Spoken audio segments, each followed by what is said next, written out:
Okay, so I've been sharing with you the my student loan progress. As of today, I logged onto my account. So today's Wednesday, January 22nd. So day 49 of the chain of shame. I've been working on this for quite some time. It's not, and so anyway, so where I'm at right now is that to help like expedite my progress. I signed up for the Dave Ramsey Financial Peace University. So that's what I'm referring to as FPU on Facebook. And so this past week, what we did is that we have like these action steps that we need to take every week. So this past Monday, which would have been just 2 days ago, we had to do the plastectomy. So what that is when you get your credit cards and you cut them up. And it was really amazing. I had, I think, like a single Discover card with zero balance. And I had it for the reason being is that I had done like this secured credit card application quite some time ago, and with the idea that to prep my credit life so that I could buy a house, or at least my intent as of today is to buy a house within the next 2 to 3 years. And so I was like, okay, let me start rebuilding that portion of my credit because all I had was the student loans. And so anyways, but I cut mine up, canceled it, whatever. I don't need it because for all this time I haven't used it. And I was like, I didn't even like seeing it in my wallet because I'm like, if I don't have cash to buy something, then I don't want it, don't need it. I've never been like an extravagant or out of control spender. So anyways, but it was really interesting. My observation was is that like there was this woman in there, she literally cried. I mean, no one makes you do this. Obviously, you sign yourself up for the class on your own. You pay for it yourself. And so it's to correct our own habits. And yet there she was still crying. So I thought it was interesting. And so anyways, I'm wondering how many of you would have the guts. And I know that we're all in different situations, and that people use credit for a variety of purposes, including business and stuff like that. So where in some situations it may be inevitable to not use those credit cards, but I'm talking about those personal ones that you really don't need, to buy that purse or whatever it is. So anyways, these are my homework steps for today. So as you can see, we have action steps. We have like what do they call the 1 minute takeaways? My 1 minute takeaway for the week is like once we watch the video in class, you have to decide like what your action step is going to be.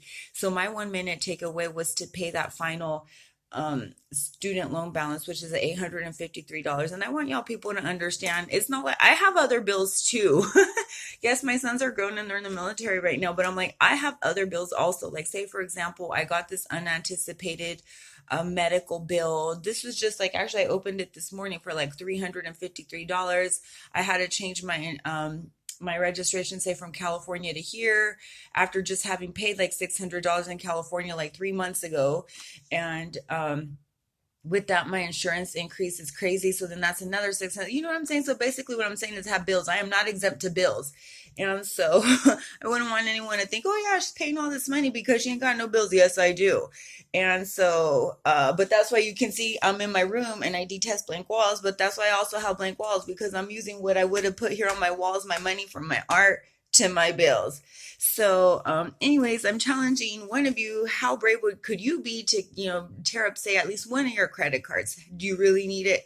You don't need 7 credit cards. Not, you in particular, but I guess like the average person holds at least like, I think the number was like 7 to 9 credit cards per household. That's scary.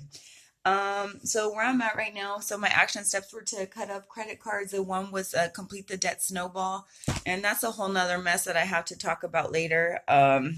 As to because I have some medical expenses. So once I pay off the student loan, I have it's maybe 15,300 worth of medical expenses for some time ago. I wasn't going to pay for it. Like this is just in all transparency. And then because at the time which they were incurred, I did have insurance, and then later I received a bill kind of like with that most recent surprise bill of 350 from Wyoming. And so but I'm like, you know what, no, because I want to be able to say, build my character. And yes, I did make use of the services. I don't agree for them charging me, whatever. But to build my character, to be of the person and of the ability to have this money to pay for stuff. So as I receive the bills, to have the finances to pay for it, and recognize that as a blessing rather than, yeah, I can bitch and gripe about it, but I'm like, you know what? I'm going to be thankful that I God is providing me the ability, my health, the willingness, the energy to go out and then earn that extra income so that I can pay these bills and to basically, like, grow my belly. And what I mean by that is that grow my internal strength to do this. This is just one more challenge. And if I can do this, then I can rightfully, because I want to go to Tennessee and then do this debt-free scream. Some of you might be familiar, Mike Lee, as to what that is, and to rightfully be able to claim that I am debt-free. I mean, the burden was the student loans, the hugest burden ever, and this, by comparison, is minimal. So I shall be doing that starting February. So my goal is to save up money, save, and then just call each creditor. There's basically 3 creditors, and then just pay one account per month. So I'll share with you those numbers later. And then I'm just interested if anybody would, wants to still go with me to maybe one of my classes or on Monday nights. I'm welcome to take a guest. You don't need to sign up, but just so you can see what the vibe is about. And it's actually really, really fun, though. I usually end up crying at each session because for other people, at the happiness and sadness that it makes me feel. We even have one guy in there. He's like 21 and already had 4 credit cards and this crazy amount of debt. But I mean, not as a criticism, but I'm absolutely proud of him. And I just hope that my sons, because I actually have a son that's 22, and that they don't ever find themselves in that position. So let's be smart people, especially as older ones. I'm like, let's teach the younger generations as to how to do it. And let's be free.